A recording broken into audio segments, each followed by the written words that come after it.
What is up, everybody? It's Dylan. And Jack. And we're back with a brand new podcast called Mabfield FM. So we're going to be doing this remotely because obviously we can't have people coming up and down to Casa del Mabfield as easily as before. So we decided we're going to call up our favourite artists, creatives and friends of Mabfield, just to have a little chat, 15 minutes apiece, and see what the crack is with everybody. Yeah, 3 people per episode. I'm not sure how long this is going to go on for. Just until, lockdown's fully over, I guess. Yeah, I mean, it needs must, and we kind of just want to talk shit with our friends again, so decided we're going to give them all a call up, and this week we're in for an absolute stormer of a first episode. We've got Y-Axis from Good Buzz Collective, who came through and told us about getting stuck in Holland during the midst of this, trying to get to Bali. It didn't really sound like a great idea from the start, but you'll have to lock in to hear that one. Who else were we joined by? Yeah, we've got Erica-Cody, who talks about her dad moving over from America and playing basketball, and then her role in the Black Lives Matter protests that have been happening recently. Yeah, I mean, there's some shit about Michael Jordan in that chat that's pretty mad. And then lastly, we were joined by Soft Boy's resident beatsmith, Gaptoof. So that Cork producer came through, chatted to us about what he's got planned. He's got new music coming through with Chlobocop and tons more. So yeah, without further ado, let's get on to Erica-Cody. Yeah.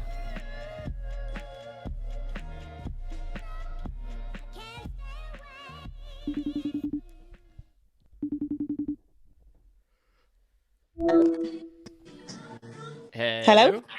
Hiya. How's it going? Not too bad. How are you? I'm good, thank you.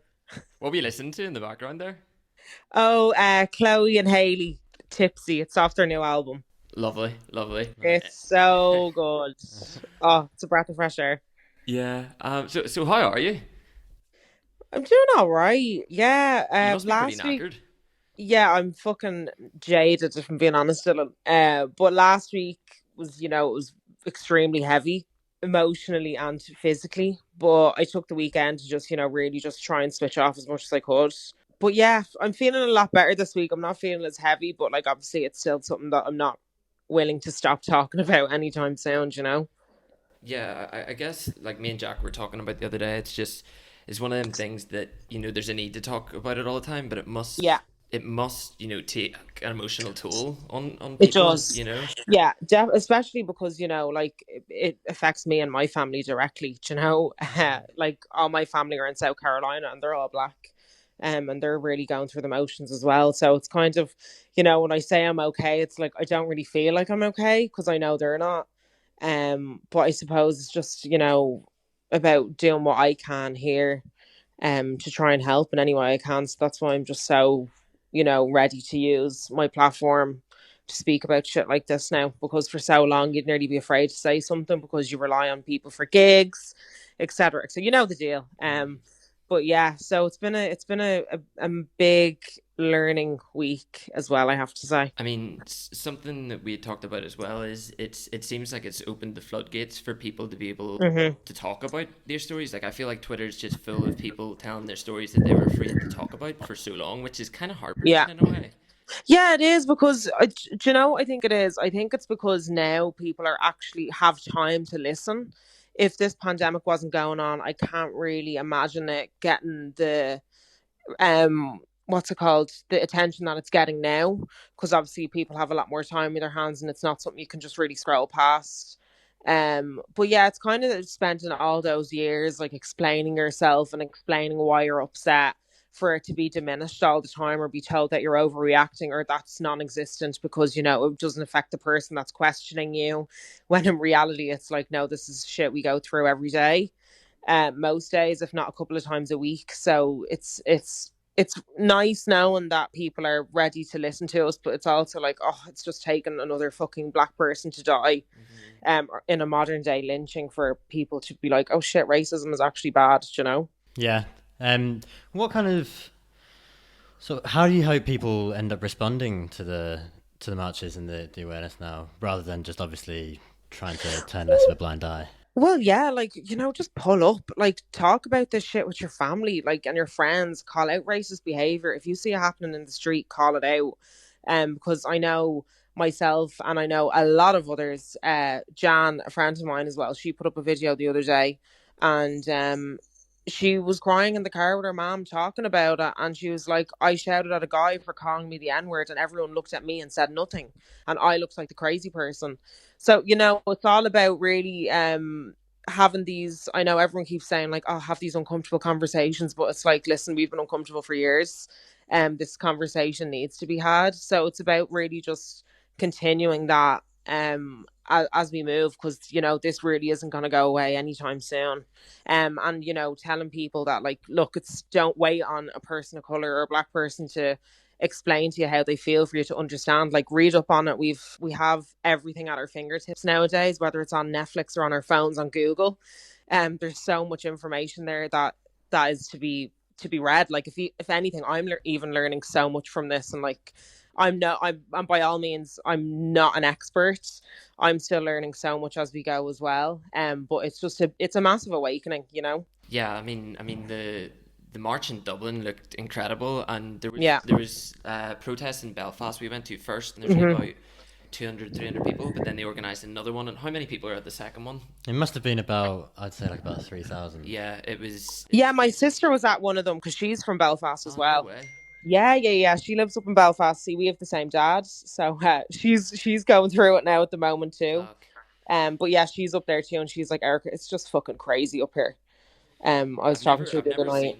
Seen people getting out for anything other than fucking 12th of July marches, so this is, Wow. this is impressive. Like, Wow, that's amazing. I guess that is Jesus, the yeah. uplifting yeah, part of like. Yeah, the whole totally. situation. Yeah, well, it just goes to show, like, even when the protest that we went to on Monday last week, was it Monday last week? Yeah. Sorry, my brain is like All the days blur into it's one, like, it's nearly 2 weeks ago. Yeah. But I remember, because this was like a day or two after the video George Floyd came out, and I just remember, like, I literally just could not stop crying for days on end, because it's not like, I just saw him being killed. It's like, I see my dad going, when he goes back to the States, I see my cousins getting stopped for breaking a fucking red light or something. It's like, this is shit that I'm actually worrying about for my family. So when I saw JLOL John Luke had put up a post, I saw a couple of people had shared a poster for a protest, and I was like, fuck this, like, I don't care what kind of pandemic we're in, like, I'm high risk, I live at home, my grandfather, he's high risk. And it was just one of those things. I haven't left the house since March, and I remember I shared that protest flyer or poster, whatever it was, on my Instagram, and then all of a sudden it was like, the engagement on it was insane, and that was the first time I'd ever seen engagement on Instagram actually show up in real life. Like, it had over I think it had like over 7,000 likes on it and over 10,000 shares. It was really insane, because like, that shit doesn't really happen on my Instagram. And then it just kind of blew up, and then it just showed that, like, wow, the power of social media, especially at a time like this, people are ready to show up. And it was quite intense, because I was looking at the post insights, and then I was looking at the people at the protest, and I was just like, holy shit, like, this actually got people out to come stand in solidarity with us. Like, it was fucking crazy. It's been pretty inspiring, I've got to say, seeing like you and Jay and like prominent people in the industry down south really like using their platform and speaking out about this kind of thing. Well, that's it. It's like, I have a platform, and I've always used my platform to speak about things that, I think are important, or that hit me close to home too. So especially when this happened, I was like, listen, if people are following my journey, like, I cannot sit back and say nothing, especially when this affects me and my family directly. Like, we've lost 2 family members to police brutality. Like, my great grandfather was shot and killed at a baseball game on second base by a white cop, and then my third cousin 12 years ago was shot and killed by a cop as well. So it's like, I just couldn't sit back and say nothing or try not to do anything, especially to make an impact over here, because it's just crazy that, like, 3 generations ago, like, my family were in slavery, and it's like, it's still happening to this day, not to the extent obviously, but we're still feeling segregated in a way, and feeling oppressed. Obviously nothing compared to the States, but it's like, we still experience it here. It's like, racism has no borders. So it's just crazy. It's like, I'm still fighting for the shit my dad has been through, and what my grandmother has been through, and what her mother was been through, and like, so on. So it's like I was like, I don't care if I lose followers. Like, that is not important to me. Like, fucking Instagram could close down tomorrow and I literally couldn't give a fuck. I want to know that at least I tried and tried to do the right thing every time I was on it, and hopefully change the opinion of one person even. Um, so that's what's important with this, is, keep spreading the word and doing it in the best way possible. I mean, yeah, 100%. And you've been talking about this sort of stuff for a minute, like I Yeah, remember yeah. like even just some of your other music, like, Don't Touch My Hair, all that kind of stuff. And then Mm-hmm. even with the versatile shit, which to be honest, I can't even really be bothered getting into. I'd rather just Oh, like they it's a waste of disappear, do you know what time. I mean? Yeah, yeah, But yeah, like, because even their response to you before was just disgusting. But yeah, it's like yeah. one of them things that it stands with your music, and it's great to see. But Mm-hmm. yeah, it's an intersectional issue Well, as that's well. it. Like it Yeah. attracts it's It's like, you know what? It's like, okay, I've been screaming about this for a hot minute, in my music, on online or whatever, and then it takes something like this to happen for people to realize. But it's also like, okay, I've been talking about this for a long time because it's been happening for a long time. Um, so it's a bit, it's a bit mad. It's great, don't get me wrong. Like, there's been over fucking 10,000 people that have followed me on Instagram since. If anything, I thought it would have been reversed. Um, and it's nice knowing that people are willing and ready to listen. But like, this has just been happening for so long, and now it's really up to people to be like, you know what, listen, Black people are tired from, sharing their experiences. And of course I am gonna like share as much as I can. It's like, I think every time that I do something or talk about this issue, especially because it's something that's so new, as in, like, it's like people are really receptive to it now. So it's like, I'm kind of, I get exhausted when I talk about it. It's like, after this phone call, I'll probably be wrecked and I'll have to have a bottle of wine or something. Do you know what I mean? But yeah, after I did the first interview that I did in the 6 o'clock show, like, I was fucking zapped after yeah. that. Like, I was so tired because it was, I'm used to doing PR for like music or whatever. I'm talking about myself and, good shit. And then this was just like so heavy and so personal. It was just personal on a whole nother level. So it's exhausting, and I know I'm not the only one who feels that way. I can only speak on my own experiences, but I know the whole Black community are feeling the exact same way. Well, It's how do how do you take a break? What do you do? Do you exercise? You just lie about in the house, or Yeah, see, like, that's the thing. It's like, I actually, do you know what, I'm raging because I got myself into like a really good routine. I started working out again, was working out like 3-4 times a week, which is massive for me from not having worked out at all over like the past 4 years since I did my knee. So I got myself in a really good routine, was like working out 3-4 times a week for like the last 3 or 4 weeks. And then obviously what's happened over the yeah, last 2 weeks has just absolutely floored me. And I was honestly just in bed most of the time, going for walks with my dog, having really long conversations with my boyfriend. Um, it's been long, and I've tried to put it into a song and stuff as well, and it's just so hard. Like, I've been writing notes more so than anything, instead of actually, sitting down and putting it into my computer. Have That you, seems to be the toughest part, have you you know. found that you've been less productive during quarantine then? Oh, 100%. Like, I like, obviously, like, what I was saying was that I'm stuck at home. We've been quarantined with my granddad. So, like, if anything, I haven't been inspired really by yeah. anything.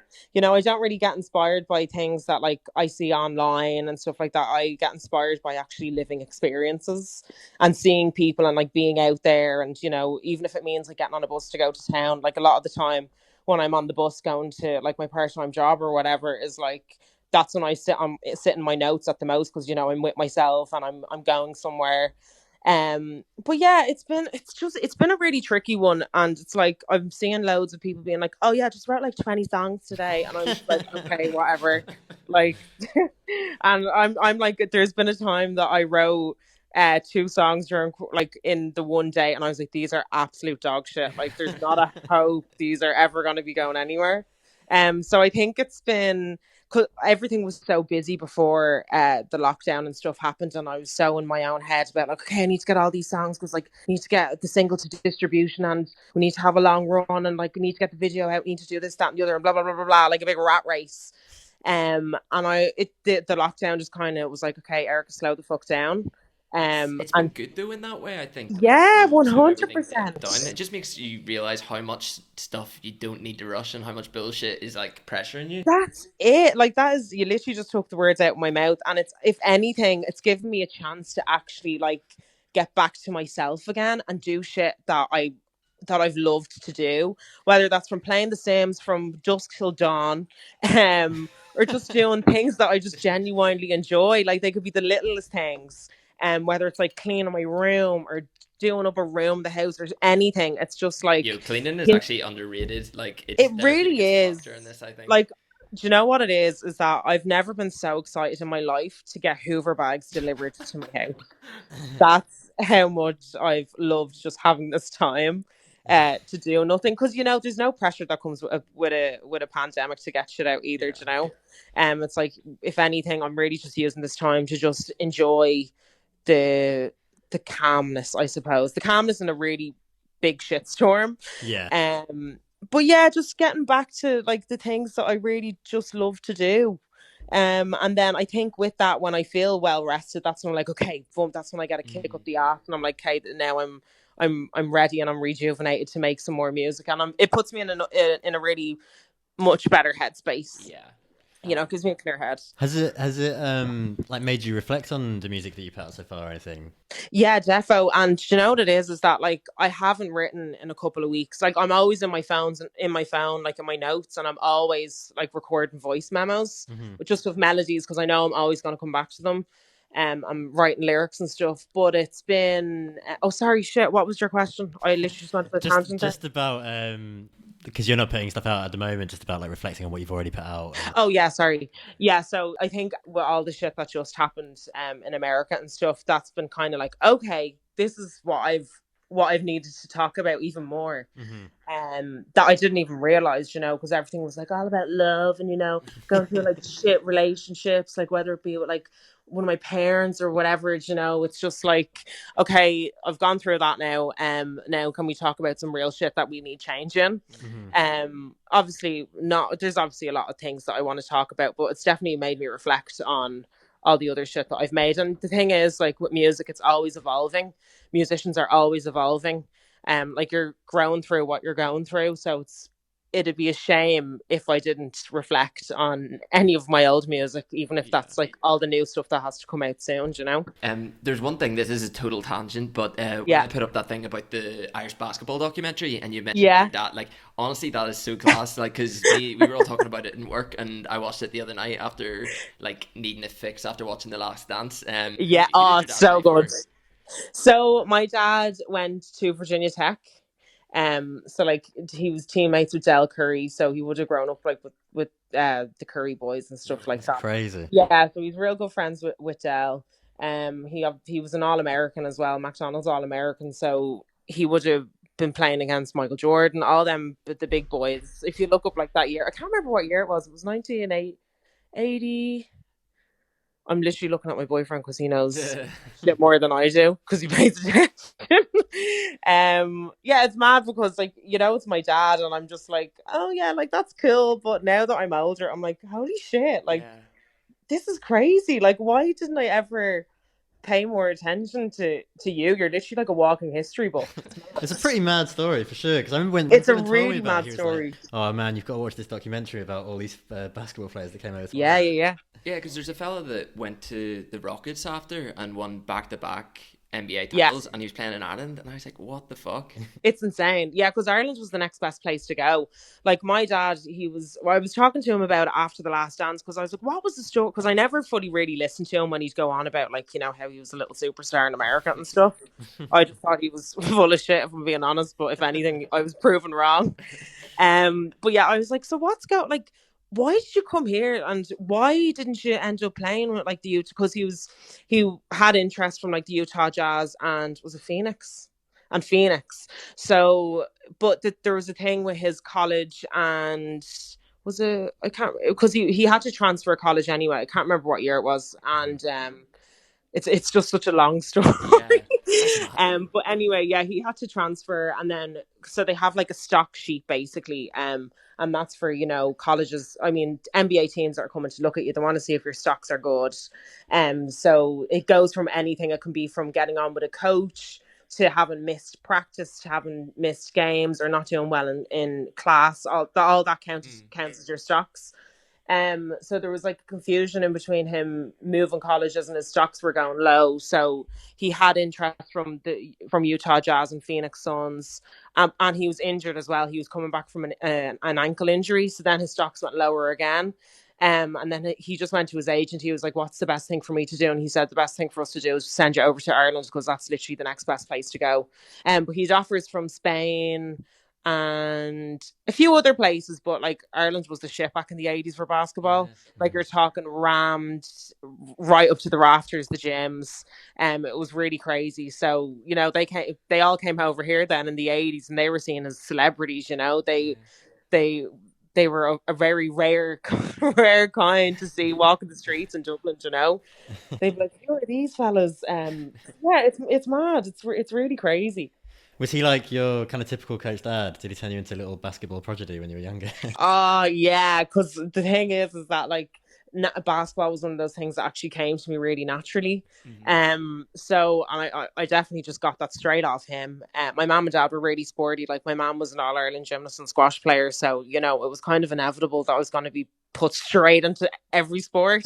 But then obviously I came out and I was like, oh, I want to be a singer from like the age of 4. So then I was put in stage school and all that shit. And then, then it was basketball camps every summer with my dad. Basketball was weekends. And then when I got into my teens, I was still juggling music and basketball, and I was like, right, I really need to get my shit together because I really love the two of these things, but I don't know how I'm gonna manage. Yeah. And then it just took years of me playing at like really high levels to get injured, do my ACL, for me to be like, okay, like now I need to actually really get my shit together. So then that was the year that I just literally put everything into music. Because I was like, I have a year here with no knee, so I might as well use my next best thing, which is my voice, and try and make something out of that. Because it was something I really wanted to pursue. Like I had the chance to, if I wanted to go to the States and do college and stuff over there, but it just wasn't my dream. And I think deep down, my dad was like, Erica, like you should go to college in America, like please, for me. And I was like, Dad, it's not my dream.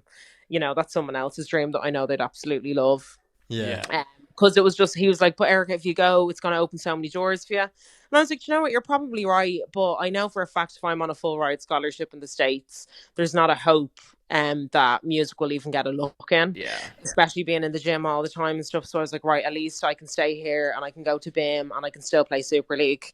So in that way, I kind of had the best of both worlds. But obviously that kind of was shoved in my face then, being like, we're going to just take your knee away from you. It'd be cool to see you like combine the skills, maybe have like in a music video showing off the basketball skills. That was actually that we were actually going to do that in my video that we wrapped up before the whole quarantine thing happened in February. And it just kind of fell through, and we were like, right, we'll use a different sports area, I'll say. But yeah, no, it's definitely something that I really want to do. It's just about finding the right song, because I'd love to really get into all my loves, which is like basketball, and having my dad in it as well. I think would be really sick. Yeah, that'd be class. You could soundtrack Coach Carter too. Like that was always my dream, though. My dream was always to like have one of my songs played in the middle of a basketball game, especially in like the NBA finals. Like that I'd be like, I just retire then. I'd be like, okay, this is me done, thank you. Yeah, that's mad. Mad. Yeah, sure, we'll let you go. It's a Friday night. You're all good.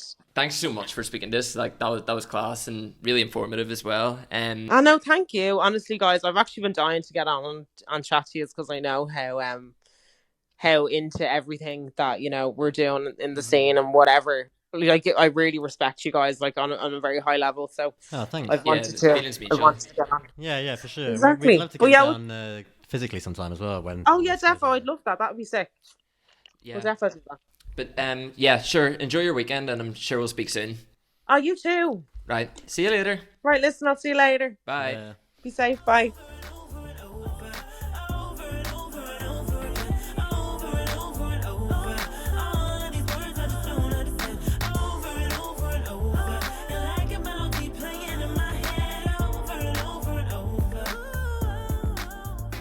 Okay, so that was a great chat. So moving on, let's call up Y-Axis.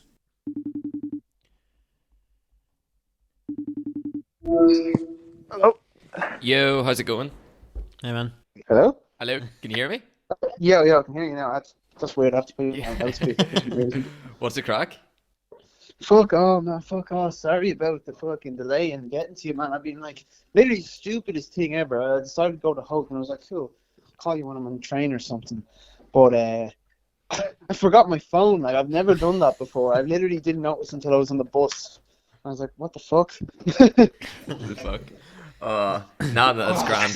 We've had a bit of a hectic day as well. I decided to let my sister give me a haircut. Like, There's just now like a mound of hair on the floor of our flat. yeah, probably looks like a barber shop in here. For fuck's sake. Oh, well, look.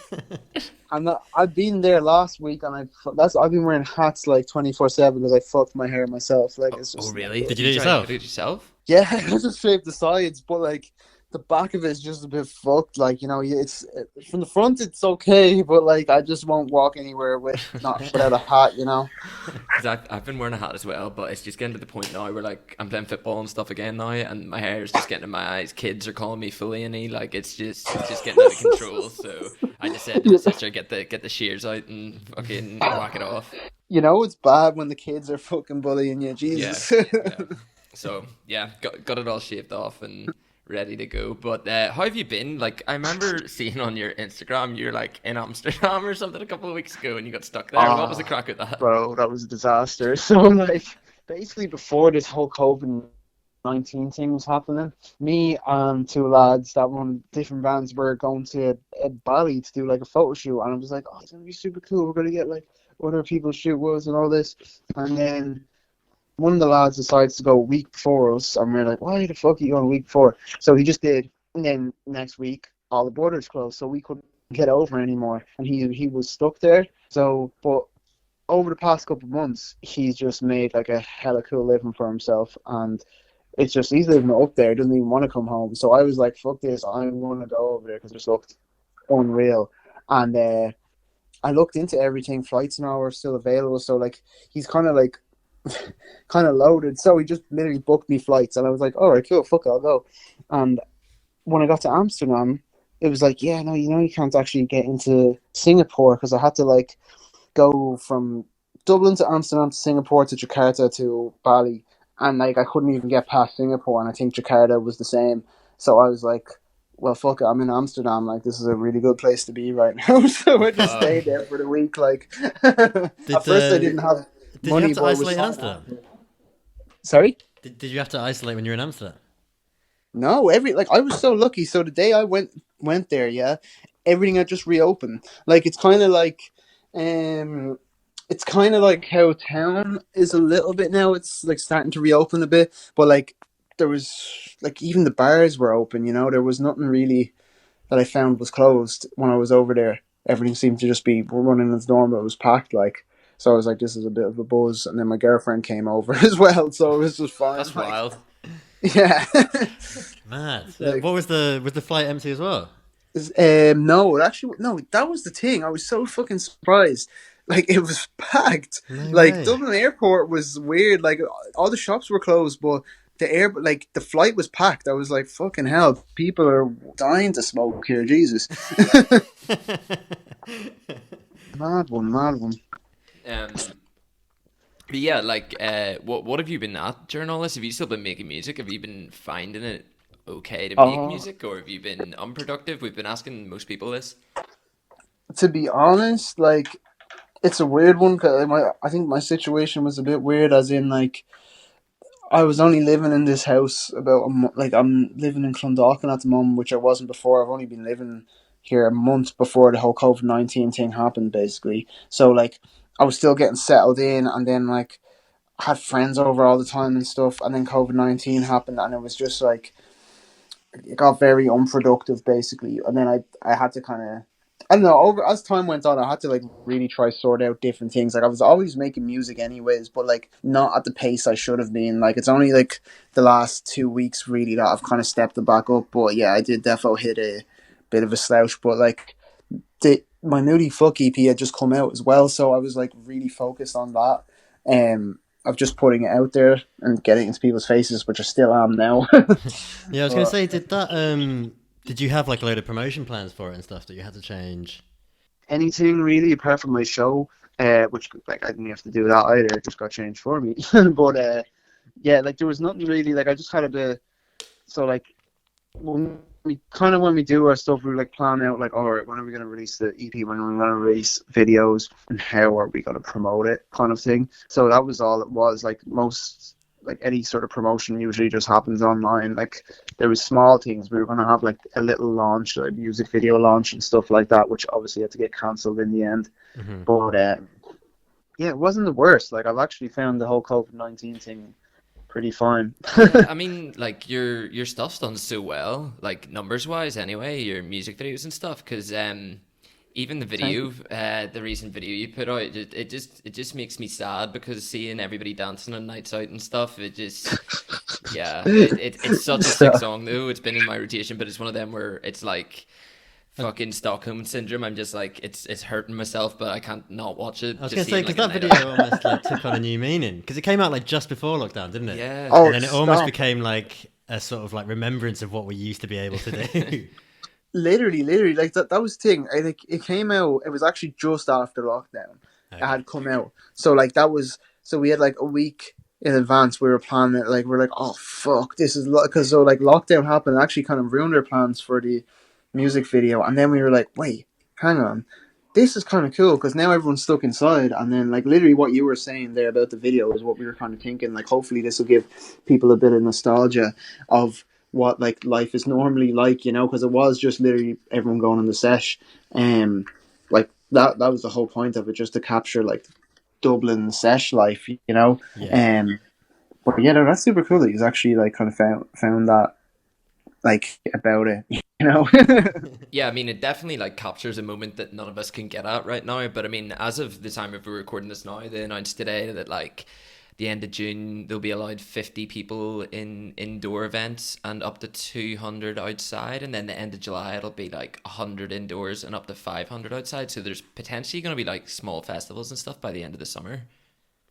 That's crazy. It's crazy. Yeah, I seen something about the 500 people festival kind of thing. Like, I'm really like interested to see what actually happens now, because all of this type of stuff like is realistically going to have to be pulled out of people's arses. Like, you know, like everyone just like, because festivals were cancelled and people just kind of thought that was it. So now with the new rules, I'd say anyone that it does run festivals usually is kind of thinking to themselves, oh, cool, this is an opportunity here.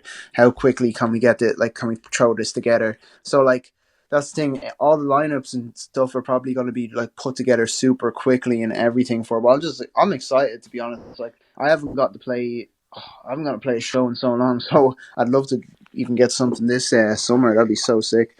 Yeah, because it's one of them things as well. I wonder what the nature of them will be like, because like it would suck to go and see you and have to stand like 2 meters away from everyone when like the last time we seen you was at Longitude and everybody was jumping all over the place. Do you know what I mean? It's like, it's a weird one. I think it might actually suit artists that like sit in a chair with a guitar. Yeah, you know what I mean? I guess it might actually end up benefiting local acts if they're having to organise these things short notice. Then it's people, you know, some people will be in countries that can't fly over and all that kind of thing. So it might end up just being all local acts that people go and see.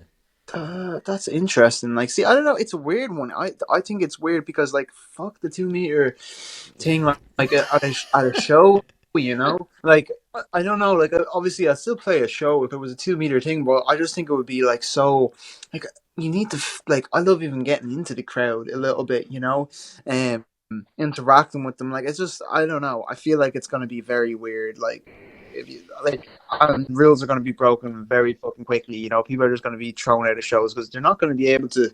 If I was in a crowd, there's no way you'd have me. I'd be going mad. I'd be like, not standing two meters apart. I'd be like, fuck that. Let me get on the stage. Let's go. Like, That's what I'm thinking. Because like, how strict can they possibly be? Because it's like, I don't know. It's like once people get the drink in them as well. That's the thing I'm thinking. It's like because for the most part, I think people, if there's people walking around and ensuring it happens, yeah, grand. But if someone has a couple of pints, like they're just probably going to end up flopping all over the place. because a bouncer can't throughout the whole gig. Yeah. literally, like, that's the thing. Like, on a normal day to day, like, at any show, any venue, you have some drunk lad fucking spilling his drink, pushing up against your back the entire time. And there'd be, like, loads of room beside him anyways, but he's just there because he's fucking locked. So, like, I think it won't be any different during this if they do it. Unless, like, the security is crazy strict, you know, but that would just take the fun out of so much of the shows, you know? No. I mean, like, what ways have you been socialising during all this? Because we've been just going to the park this near us and hanging out with people, but I guess, like, you know, you can't go to bars or anything, so, like, going to the park with a load of cans is, like, the new going out. Like, we just got disgustingly wrecked last Saturday, like, just spent all day in the park in the sun, and I haven't done that in years. Since I was a kid, since I wasn't allowed to go out, you know, that's what we would have done, but I haven't done that since. That is like a nostalgic ass buzz. I feel that definitely. Well, like I haven't really. That's the thing. I actually haven't. Like, it's weird. My house, like, now is like almost the epicenter of all my friends. So, like, every fucking day, I just have some. Even throughout COVID, I'm not gonna lie. There's just someone always coming up. I'm like, where you're just recording music and smoke. Like, I'm definitely way bigger smoker than a drinker. Like, I like the old drink, but I just won't, like, I can't remember last time I had a drink, you know, and that doesn't even bother me whatsoever. Like, I could go a couple of years without a drink, I'd be fine. Like, I just like having the odd smoke, so, like, it was pretty fine. Like, that was actually, that was my biggest issue, finding fucking weed. It was like a trek. So, like, yeah, you're supposed to stay like 10 kilometers in in your radius or whatever, or was it even 10 kilometers, or was it shorter? Something like that, yeah. Something like that, but, like, I shit you not, I was, like, all over the fucking Ireland looking for bags of weed, like, hopping on trains, buses, everything, just to get sorted. It was such a, like, that's what a lot of the house revolved around, to be honest. And then obviously the music side of stuff, we need that almost to make music, so. I think that was almost like a national shortage. I spoke to loads of people that were having similar kind of problems. Literally, we got very lucky. I think there was only maybe one night we didn't have anything, and then, like, we just kept going. I don't know, we just stayed on top of that shit. But yeah, it is very bad at the moment. When you were saying you've been productive the last couple of weeks, is that for a new EP, or just going to be some loosies you're going to drop, or? So at the moment, there's a single that's going to be coming out. To be honest, for the rest of this year, I think I'm dropping 2 singles. Like, yeah, it's 2 singles, like, official singles, and then there's Moody Fuck Part 2, basically, which is going to be like a collection of, because I made, like, so many songs during the making of Moody Fuck that, and I just, none of them got onto it, because I was very particular with the song choices, as in I wanted them all to be, like, something I thought, like, a bigger selection of people could listen to, whereas I know these other songs that will be on Moody Fuck 2, it's, like, not everyone will want to listen to it. It's not something you play on the radio kind of thing. It's something you'd sit there and listen to yourself, you know, or, like, some people that are into that style of music. So I'm just kind of putting that together and fixing up them tracks and stuff. But yeah, I'm really just trying to put the 2 new singles out by the end of the year, and then I have a music video thing coming out for Cold off the Moody Fuck EP. So that's the main goals. And then obviously, like, the whole Good Buzz, like, I'm just trying to stay on top of all the artists and that too at the moment. Yeah, it's weird times trying to keep track of all this shit, because even though, like, I don't necessarily have more to do, I feel like way less organized. Yeah. Like, just harder to get out of your own head and shit. But yeah. I think we can leave there. I don't really want to hold on to you for too long, because I feel like we were stressing you out, like, badgering you, getting you, like, when you didn't have the phone and all this shit. But no, it's worked out not. well. Like, honestly, like, I have time if you want. It's up to you. It's like, I know you're. Oh shit, you're only saying it's about 15 minutes, anyways. No, that's cool. That's cool. No, but look, thanks a million for calling. Like, yeah, I can't believe I'm we haven't always done up for something. stuff like this too. I love it. the like today was just literally I was just went full retard mode and left my phone at home somehow. But you know, Oh, it happens, man. It happens. Yeah, I'm surprised we haven't done anything before, but like I said, it's been sick to actually speak to you. We've obviously met before, but I don't think we'd ever done anything like podcast. of course, there's like yeah. there's pictures of you and me at the and Wigwam, and like the two of us looking confused as fuck, trying to figure out the DJ deck. I Like forgot about it's that. just like I remember that, and then who was it? Michael Golden saved the day. Silent Ghost. He like if it wasn't for him, the show wouldn't have happened. I had no idea what I was doing that night. I had literally just been thrown into the middle of it, and yeah, that was wild because there was like 4 or 5 acts playing. Like you had to go back to work, didn't you? And like yeah, that was. I was working at the tow bridge at the time, and literally like my I started work like 40 minutes after the set, and I was like, right, gotta go, getting in the car, and then I just was off, and then was working till 7 in the morning. fucking wild jumping about in the stage like that, and then within an hour you're in a toll booth. Like that's crazy. But that was I sick, hate it.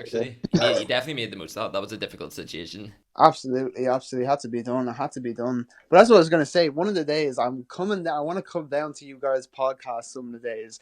Like, I don't. Do you actually do that in your house, like, or where? Yeah, is it's it? just the gaff. No, it's a Bro, secret location. One day when you guys have a free slot, hit me up. I want to come down to that. 100%. Like, Yeah. so It much. looks like we could be doing that in like about a month or so from now. Yeah. Yeah, 100%. Have you been up to Belfast before? Yeah, I go a few times. Like I have a few friends up there. I just go like every now and again. Just see them. Like, do you know Macy Stewart at all? Is it a photographer? Yeah, photographer. I've seen her her on Instagram. and then she's I know her, and then like Jordan Adetunji and stuff like that. Yeah. I went up to see him a few times, but Well, yeah, like when this all calms down a bit, let's lock that in and get you up to Casa del Mabfield. Yeah, for sure. absolutely, that'd be Set in a stone, freshie. But yeah, thanks so much for talking to us, and hopefully we'll catch you in a month or so. Then we'll get you up here. But yeah, stay safe and keep making your music, doing your shit. Yeah, cheers, man. No, look, thanks to me and thanks for having me. Anyways, but absolutely, give me a text when you can if you start thinking of that, and we'll get it done. 100%. Nice one, Sean. I'll catch you later. See you later, man. Catch you later, boys. Go on, peace, Bye. peace, bye.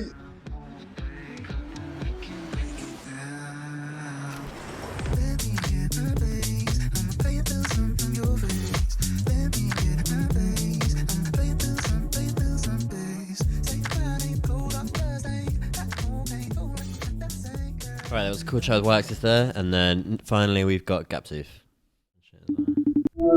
Hello. Hello, what's the crack? What's up, man? How are things? Not too bad, not too bad. So for anybody listening to this, we spoke to Gaptoof a couple of weeks ago, but I feel like everything was a bit dated, so we got to catch up with you again. And it wasn't right to put out the stuff before, but Of course, yeah. yeah. Like how have you been since then? Things have changed. Like we talked about being in lockdown, but now we can get out and about. What have you been up to? Yeah, man. Just honestly, it's been another kind of transitionary period again. You know, getting used to the new restrictions and all that. But yeah, it's been a lot better anyway. A lot more movement. Been able to see a few of the buddies and stuff. So all is good for now. So it's a bit of a relief, like. Yeah, we've been down the park today. It's like a godsend having a couple of cans in the park. Like I feel like I was saying to someone else, I feel like I'm 14, 15 again. You know, heading down the park, getting blocked. Trust me. Good times, like. Definitely, man. And actually, it's lashing in Cork. I don't know if you can hear it in my room, baiting off the windows. But man, we've had good weather here too, only up until today. But it's good to get out for sure, man. For sure. That's perfect beat making weather. Yeah. Oh, looks stop, rainbow. yeah. Cooked up in a depressed fucking loft. Yeah, man, that's real. But you'd said before that you were working on some placements. So what's the crack with that? Is that still the motive? Yeah, I suppose obviously with what's going on, a lot of people aren't really recording a whole lot. I don't think, as far as like studio sessions and the whole lot. But just looking for placements, man, in the kind of last quarter of the year. Hopefully, a good few bits and bobs coming out. Like I got something with Chlobocop on her new project coming out. It's going to be a single, actually, I think. Please God, but yeah, that's the main one right now. But yeah, everything else is just kind of focused towards getting placements and just building up that side of things, Yeah, because something I thought about when I was talking to Keelan Seabuckle is like both of you do it really well. Is that you have instrumental works that sit so well on their own. You know, they don't need rappers going over them, and you know they're so immersive almost. But like it's at the point now where, you know, I think people want to go flying over the top of your beats. We had like Kofi Stone over your stuff, like obviously Kojak and Keane Cavanagh's gone over your stuff. Like, what sort of sounds are you working towards, or is there anything you want to experiment with, or you know, like what headspace are you in that sense? Yeah, that's actually interesting because I think a lot of my placement work will actually sound a lot different to my kind of solo stuff that I've like Looks Like Rain, for example.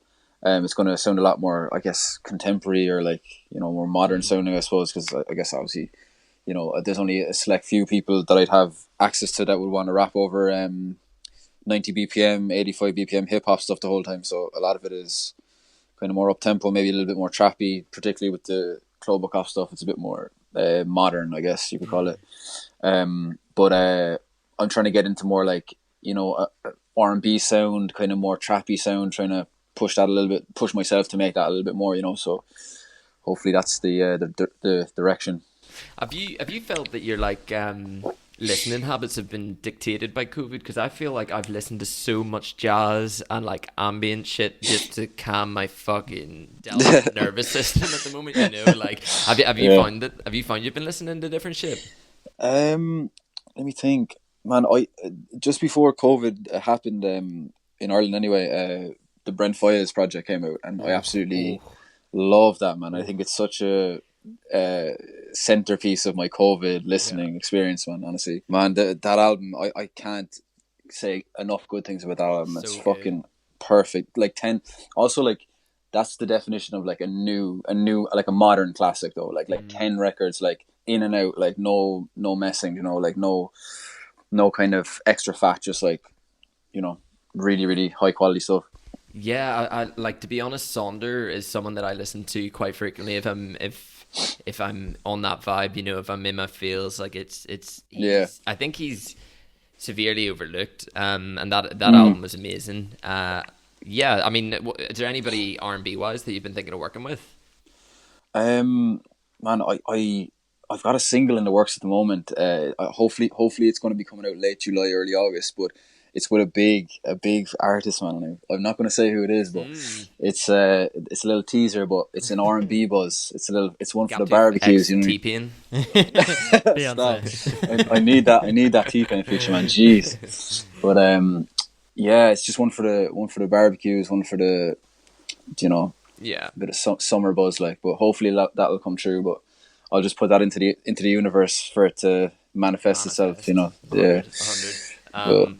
But yeah, like how have you find? Do you find you're more productive at the moment? I feel like I'm starting to get into a bit of a stride now that I'm not so much locked up in the house, and I have some inspiration to do shit by, you know, getting out. Like I'm not just going between the Tesco Express and my gaff every day now. Yeah. No, I suppose in a way yes, and in a way no, because like in COVID I was fairly locked in, just trying to take my mind off the fucking the intensity of the whole situation. But so I was actually probably more productive then, but like now it's just slightly a thing of like, oh, it's a bit of a new period again, so I'm kind of trying to adjust my work flow around that too, you know. So I was probably a little bit more productive in COVID, but in heavier restrictions, but now I'm a bit more lax, I think. But I need to get back on my my shit, like. I mean, what else have you been doing outside of music? I've seen putting stories up. Are you doing some big press ups for the boys? Like, oh man, getting those guns working. What else have you been at? Oh man, it's at the moment it's full time music, man. That's my buzz right now. Yeah, just I'm trying to make this shit, kind of make some money off the shit, man. To be honest with you, to be perfectly honest, and I think, for example, placements, you know, stuff like that is a good way to go with that. But we'll see what happens in the next couple of months, and I think then try to make a decision. But that's my buzz for now, man. Just full-time music buzz. Do you find it a bit more like creatively enjoyable doing the placements, because you don't have to sort of work within what's defined for your own sound? Yeah, and I think I do, because it's also more collaborative. I don't have to do as much, you know. I can just like maybe give a skeleton of a track to somebody, and then they can build around that and maybe ask me to add bits and pieces here. But I can just have like a general idea, and maybe that might even become the finished article, you know, if someone hops on it, like, because you're kind of creating in a different mindset. You're creating with, like, you know, you want the track to have space as opposed to like be filled and fucking cluttered and confusing. You want it just to have space so that someone can sit on it and just do their thing, you know what I mean? So I actually find placements a lot more enjoyable at the moment anyway, personally. But I think it's great to have that kind of like second opinion, like an editor almost, because when you get lost in your own mind when you're making something, and then you double think everything, but then when it's like you're making something for someone else, I feel like it's a bit more like you've got to work for that deadline, and they know exactly what they want. Yeah, big time, man. Yeah, I think as well with placements, it just gives you, like, the reach is like greater. You know, you're exposed to new fans and stuff as well, and like it's just and also like I'm in the business of making fucking good to great music. Like, hopefully that's the goal. So I want to try and expand in that field as much as possible. You know what I mean? So I mean, obviously there's not much movement for moving cities and stuff now, but it's like, is Cork always going to be your base? Is there aspirations to move elsewhere? Because I know there's a lot of good music coming out of Cork, but like, have you thought much further ahead? Well, before COVID happened, man, I was on the verge of going to London, to be honest with you. Oh, for real? So yeah, I was back and forth for a while there between February and March, just trying to suss things, but I decided to fucking park the bus on that for a while. But that is the destination, it feels like, you know, just trying to get. We've seen some of the other guys on Softboy have done a bit of work in London recently as well. Yeah, there seems to be a lot of work over there, man. Just for, I mean, even the sound that I'm doing.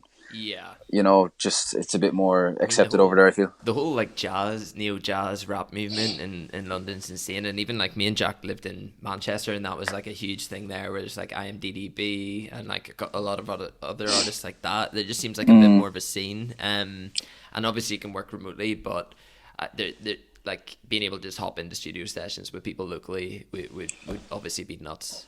Yeah, I mean that's the goal, man. Just to get as many sessions as possible, with artists that are willing to work within that sound and, you know, try and develop. But that's the goal, just to have kind of a face-to-face working relationship with these artists, because I mean, I'm trying to make some bread, man. I'm trying to make some money off this shit, like, to be honest with you. Yeah, no, I think that's fair, because it's like, it's one of them awkward conversations that a lot of people have, but it's, you know, if you're putting something out there in the world, you want to get the monetary value for it. I think it's like a great time to be a producer right now as well. It feels like people know more about producers now and their sort of role in making music. Yeah. Especially considering like the popularity of hip hop. It feels like they're not as much more sort of like shunned away from the public. Yeah, definitely. And I think as well, Instagram and like all these platforms have given like producers, I think, their own personality and their own identity too. So yeah, you're right, man. It's definitely more producer, definitely more visible, 1000%. Like, it's funny because like I'd be a wee bit of a Kenny Beat stan, not necessarily because of his music, just because of like the whole vibe, like, you know, the live stream sessions. I think he's just nailed capturing an audience, and like I find it really interesting what he does on Twitch and stuff. But like, do you think much about the likes of producer tags, because it's become so iconic in the last 5 years? If you've got something, and I know that you've got like Gaptoof as the GOAT kind of thing going on, but is it something you think a lot about your branding? Man, to be honest, like, obviously I was making beats since I was probably, like, seriously since I was like 18, 19, and I was never doing the Instagram thing. I was never doing like, oh, here's a new track, whatever. Like, this is when I was trying to like gain traction and the whole lot. I was never posting on Instagram. I was never like engaging in that way, and it was only like that was like the days of SoundCloud, and I had a decent following on SoundCloud at the time too. But it was only when, you know, we were kind of doing the rollout for Looks Like Rain, and even maybe a little bit before that, maybe like Boiler Room and shit like that, I kind of understood like the power of like Instagram. And fucking hell, like, it's such a massive tool for, like, you know, I wouldn't consider myself like a fucking personality in any capacity, but on Instagram I can, you know, sell my product and brand my product, you know, and that's it's such a powerful tool. And like with producer tags, like the Gaptoof Don't Go, like, I didn't realize how well that I would be always thought it received, was man. You know? Gaptoof's the goat. Like, and I was sitting like Oh, yeah. listening to your music, going, "Gaptoof's the goat." Oh man, well, I'll take that too. Still, No, but but yeah, it's seriously important. Like, and it's insane how much reach you can get with the smallest things. And like we talked about before, you've had like Frankie Stew and Harvey Gunn playing your music on radio shows. How happy are you with the reception that project got? Because I feel like that was a seriously impressive project to come out, and it seems like you've got the recognition that you deserve from it, not just in Ireland but outside of Ireland, which is often quite hard to do. Yeah, man, I'm absolutely delighted with it. Because I feel like I had that project for a long time, and it was a different idea and like entity when I started making it. It was supposed to be just a beat tape with like a zine, like some sort of like picture book with it, like as a merchandise piece. But it ended up being like kind of a Kate Renata-esque, featured artist featured on the project.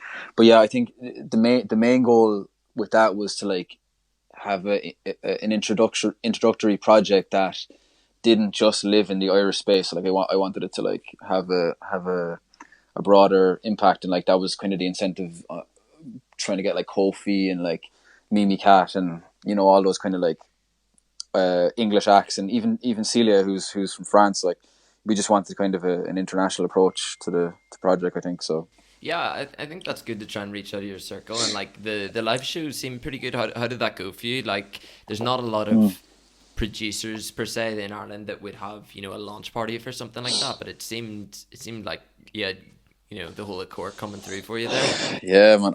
Honestly, that was right before lockdown too, so it was kind of a bit of a nice send off, man. And people still hit me up about that, saying that was the last hurrah before they had to go into quarantine. But man, honestly, it was just like the lads, obviously Kojak and Keane and all the boys were there, and they just made it special, man. Obviously I've been working with them for time, and like just to have that like come to this point where like I'm putting out a project and it's doing well, and in my own city too, we can celebrate it. Because man, like honestly, when I started making beats, I didn't think Cork would fuck with the shit that I'm making whatsoever. Like there was no, did you get me? Like there's not like a scene really here, like bar. There is now, but like when I was proper, just starting making shitty FL Studio beats, I was really like, wasn't thinking about Cork at all. But now it's such a like a region where there's such great music, like Yankee and stuff, man. Like I mean, this guy, he's gonna be international, man. He's a fucking sicko. But yeah, it was great, man. It was honestly a really proud moment, to be fair. Have you got any more like solid plans for gigs after lockdown finishes now that we're sort of? I mean, it seems like stuff's going to be able to happen this summer. So like potentially, you could have a few guys sitting 2 meters apart from each other, hands in the air, lighters in the air. Like DJ set. Yeah, man. Like there's something in the works, like. Man, please God, like as in like I had a few things that got cancelled, like everyone, but a few people reached out just talking about things afterwards. But it seems like because the Cabal thing, the No Air Code thing, I was going to play that with the lads, which I was gutted that it got cancelled. That lineup was next level. Unreal. And I was looking forward to the session as well, because it was in like actually I don't know if I can say where it was, but it was because it's like no air code. You get me? Like you can't really. Yeah. But fucking hell, that was gutting. And yeah, there was a few other ones as well, but they were talking about doing that again. So maybe there'll be the opportunity to do that like in the last quarter of the year, hopefully. But yeah, I mean, like the first fucking post-COVID set is going to be legendary. Like it's insane. Like you can taste it in the air. Like we were in the park today and like drinking a few cans, and like you can just tell people are fiending for like a fucking DJ set out the back of somewhere, sun beating down. Like, and you've got to be on that shit when it happens. Like it's man. Like. Oh, I can't wait, man. I'll be the first there, bro. I can't wait to play a DJ set in that post-COVID, whatever that looks like. world, you know. Yeah, like, and we were saying, like, you know, it doesn't look like international holidays are happening this summer, but we're hopefully gonna do a few places around Ireland. But like, if we're down in Cork, definitely link up, and if you're ever in 100%, man. Belfast or anything, like 100% for sure. need to link up. But Actually, I think I might be in Belfast soon, low-key, but I'll get on to you about that. Yeah, So, 100% do. Yeah, definitely. Give us a shout. But I Definitely. appreciate you so much coming to chat to us. Cheers, man. Absolutely, and thanks very much for always showing support. It means yeah, man, Yeah, no like, worries. absolute world. yeah, like big fan as always. But, Yeah, like we listen to you guys stuff like on the reg. Like it's not like it's all good shit, man. Like honestly. Oh man, that means the world. That's when people fuck with this shit, man. The main goal of this shit, like that we spend hours making beats in our jocks for, like, is fellas just to say, man, that shit was good. Like even to see the. Like, you guys are already great, but like the progress that you've made, and like other collectives in Ireland as well, I think like it'll be really exciting to see where this stuff is in like 2 or 3 years. Man, appreciate it. Greatly appreciate it. But yeah, thanks so much for coming through, and yeah, give us a shout after this about Belfast, and yeah, big ups for coming on Mabfield FM episode 1. You killed it. So thanks for coming through, and yeah, enjoy the rest of your weekend, bro. Cheers, man. Cheers, lads. Cheers. Thank you. See you later, man. Peace. Bye. Bye.